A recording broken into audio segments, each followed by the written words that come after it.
At Thanksgiving dinner, her entire family was gathered in that overdecorated, overpriced mansion her father flaunted like a crown. Her mother, stiff, judgmental, and Botoxed into a constant grimace, sat at the head of the table. Her father, Ted, the patriarch, stood up with that smug grin and cleared his throat. Then it started. One by one, he handed out gifts. Not little trinkets, real stuff. A Rolex for her brother Jason. Keys to a new Jeep for her sister Natalie. An envelope stuffed with cash for her cousin Melissa. Even the nanny got a Cartier bracelet. The room buzzed with laughter, hugs, and forced gratitude. Then silence. Everyone turned to me. Nothing. I looked at Hannah, my wife, for a cue, a signal, maybe even an explanation. Instead, she smirked like she'd been waiting for this. Her sister giggled and said, "Oh, we forgot you." The table erupted in polite, poisonous laughter. I felt it then, that slow crawl of humiliation. But I didn't flinch. I didn't shout. I stood up, slid my hand into my inner jacket pocket, and pulled out a sleek black envelope. "I actually got myself something," I said, smiling wider than I had in weeks.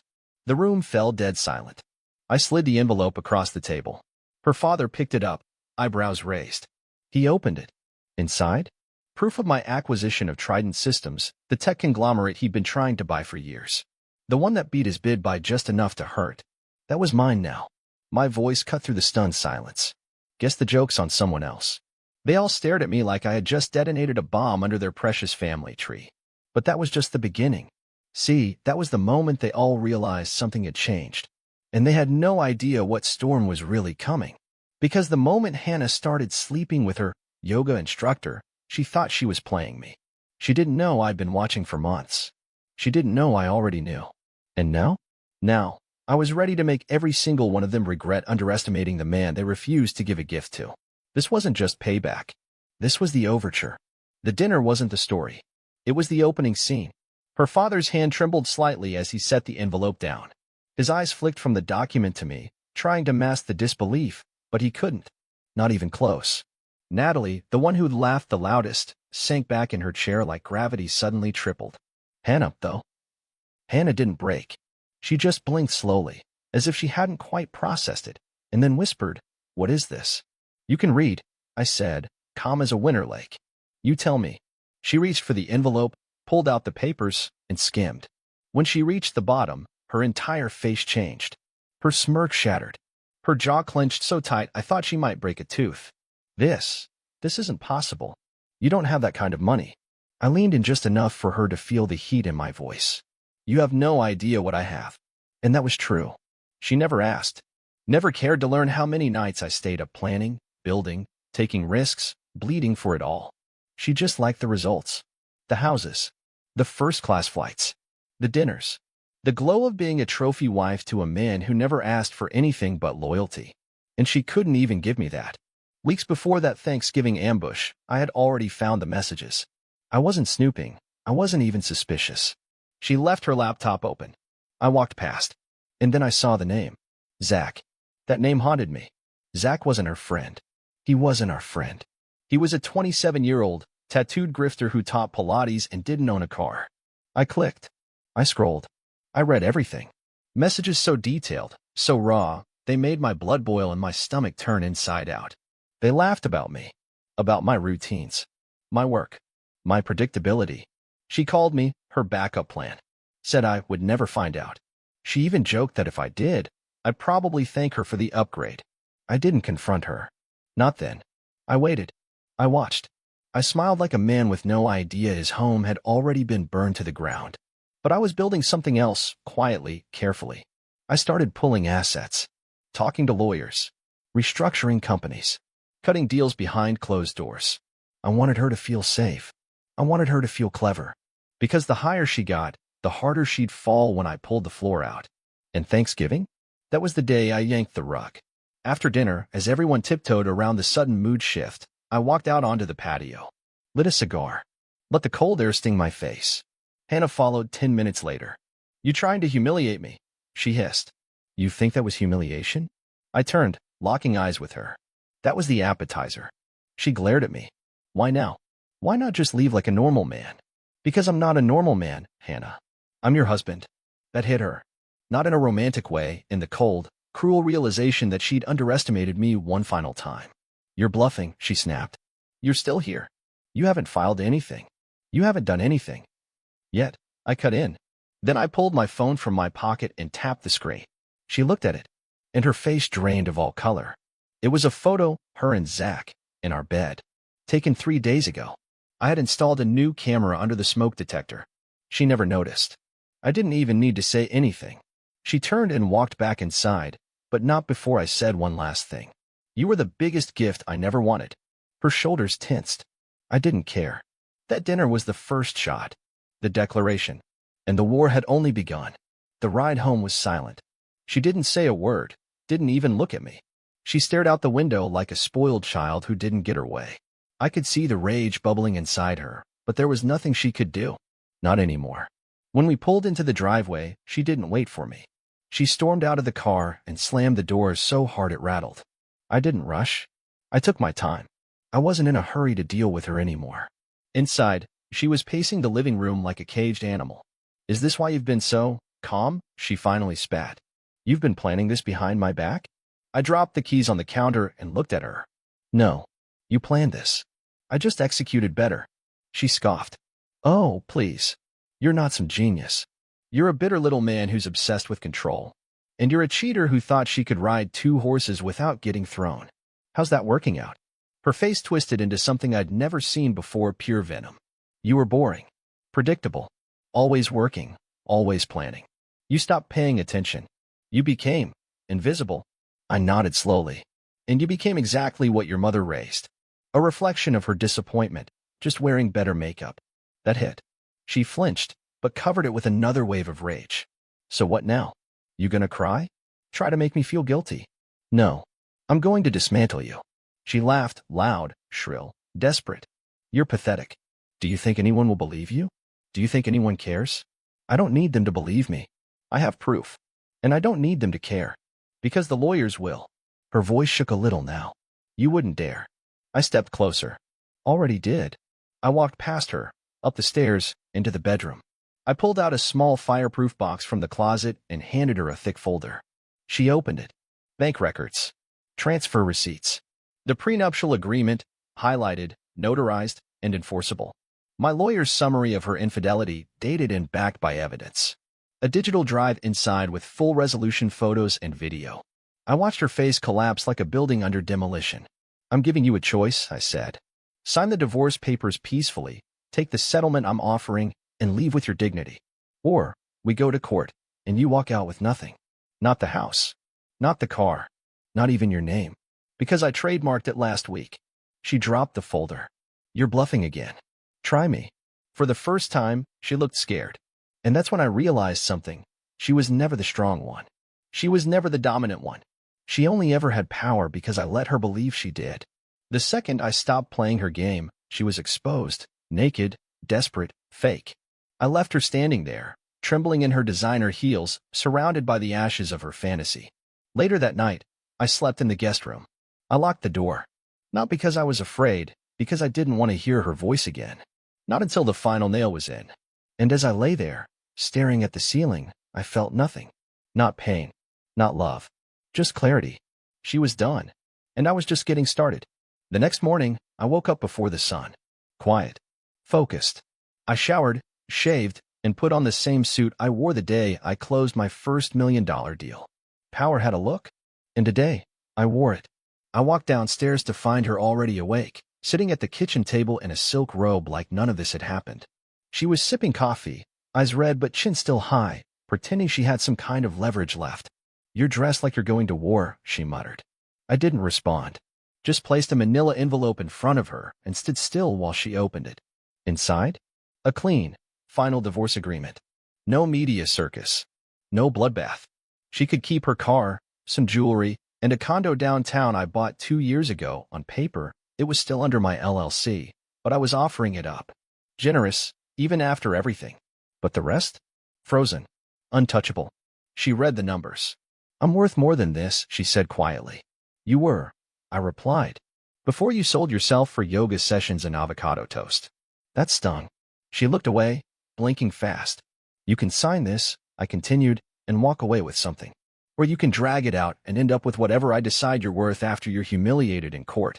Either way, we're done." Her voice cracked. "So that's it? After everything, you're just cutting me off like I meant nothing?" "You did mean something," I said. "But you buried that the second you let another man into our bed."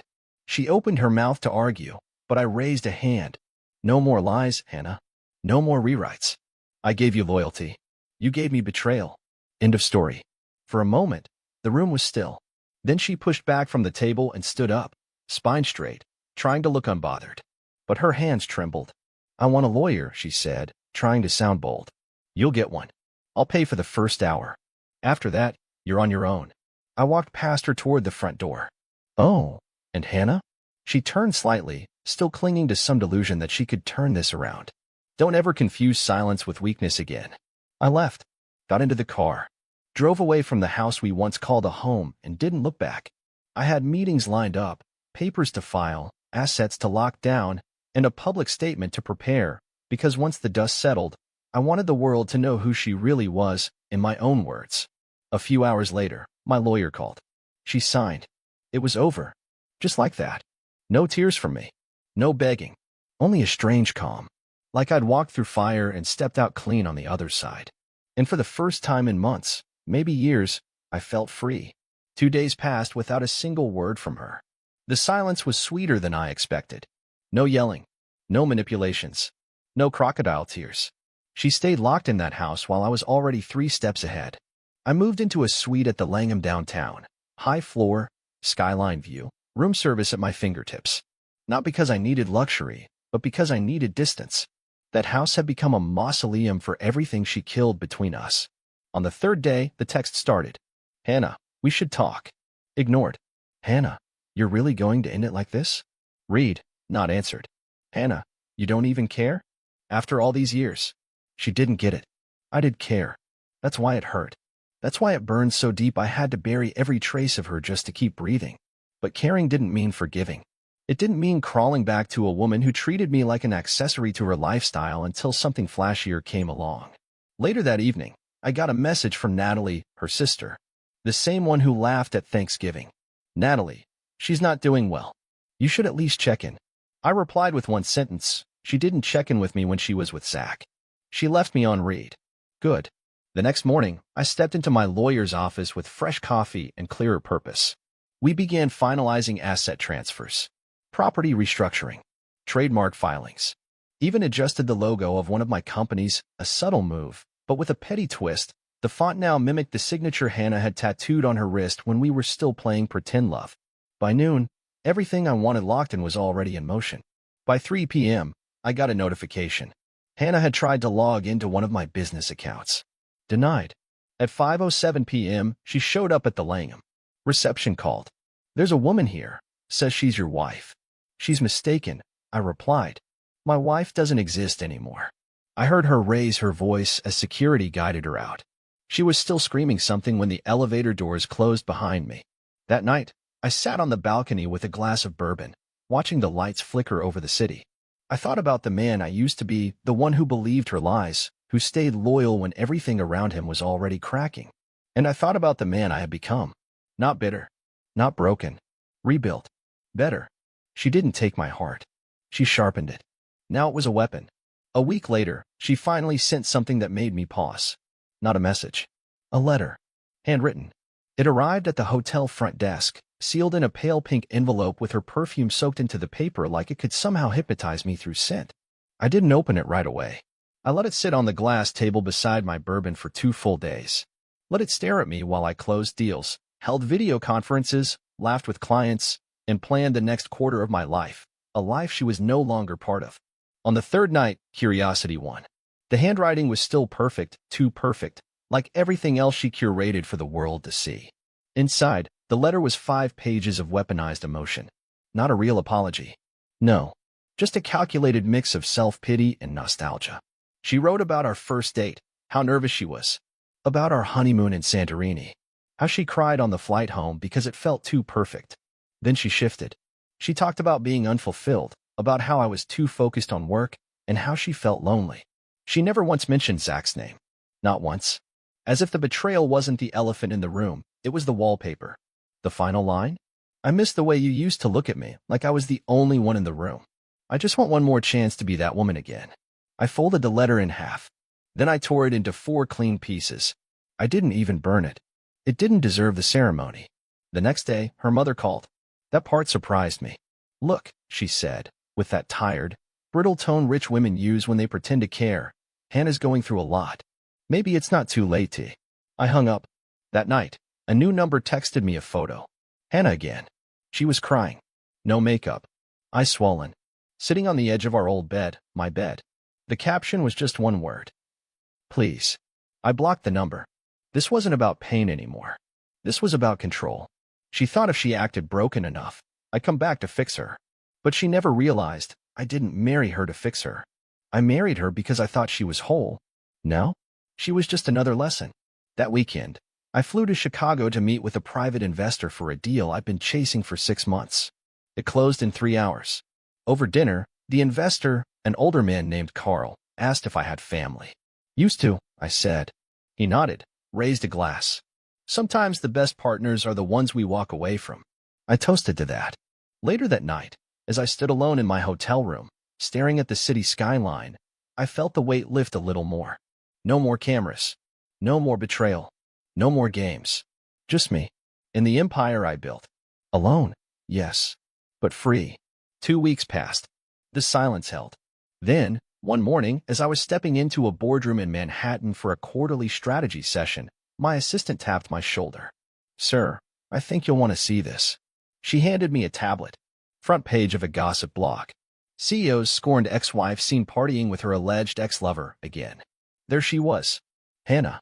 Short red dress. That same empty smile. And Zach, shirt half open, smug as ever, with his arm around her waist like he'd won some prize. Underneath, blurry photos of them outside a club at 2 a.m. Her holding a champagne bottle. Him lighting a cigarette while she laughed. She was showing off. Trying to wound me. Prove she didn't need me. The irony? She looked like someone who was already lost. I smiled. Because while she was parading her downfall, I had just closed the biggest private tech acquisition of the year. My name was in Forbes. Not as a side mention on the damn cover. After the meeting, I sent the article to my lawyer. Make sure this gets included in the final court documents. Let the judge see how she's spending her time. He replied instantly, already done. Back at the hotel, I ordered dinner. Sat by the window again. That skyline had become a sort of silent friend, unmoving, honest, real. Unlike her. At 11:42 p.m., she called. Blocked number. I let it ring. Then again. And again. I finally answered on the 4th. She was sobbing. Please. I messed up. Silence. I don't even know why I did it. I thought he loved me. I thought you didn't care anymore. I said nothing. Just let her speak. I feel like I've ruined everything. I wake up, and you're not there. I go to sleep, and all I see is your face. I exhaled through my nose. Slowly. Hannah, I said, calm and sharp. You didn't ruin everything. You just revealed it. Her breath hitched. So that's it. After everything, you're just done. I was done the night you chose him. I just hadn't told you yet. She cried harder. Not the theatrical kind. The kind that comes when someone realizes their game is over and the prize is already gone. You don't understand, she said. I thought you were safe. And he was exciting. I was safe, I said. I was the man who would have burned the world down for you. And you gave me a match and walked away. She went quiet. I hope you find whatever it is you're still chasing, I added. But this was your finale. I hung up. Didn't block her this time. I wanted her to know the line was still open. Just no one on the other end anymore. 3 months later, the divorce was finalized. No courtroom drama. No public meltdowns. Just signatures, silence, and a whisper of everything that once was. She walked away with the condo, the car, and a severance check that looked generous, until you realized it was only a fraction of what she threw away. I kept everything else. Not just the assets. The calm. The dignity. The future. My team threw a quiet celebration that night. Nothing loud. Just a private dinner, some drinks, and a toast to new beginnings. One of the analysts leaned over and asked, was it hard? Letting her go? I didn't answer right away. Because the truth wasn't simple. It wasn't just about letting her go. It was about letting go of the version of me that tolerated her. The man who overlooked red flags because he believed in potential. Who thought love meant sacrificing your voice to keep the peace. That man was dead, and in his place was someone sharper, colder, stronger. I left the dinner early, stepped out onto the balcony alone, and called my mother. She was the only person I hadn't told everything to out of shame, maybe, or pride. But I owed her truth. She picked up on the second ring. "Is it done?" "It's done," I said. She exhaled, like she'd been holding her breath for months. "I'm proud of you." That was all I needed. I hung up, leaned against the railing, and looked out at the city lights. A million lives happening at once. A million stories, betrayals, victories. I didn't regret marrying Hannah. I regretted giving her the best parts of me before I knew she didn't deserve them. But now? Now I knew better. And I had a message for anyone standing where I once stood. If someone makes you feel small, forgettable, replaceable, walk away. And don't just walk, build. Build until the silence of your absence roars louder than their betrayal ever could.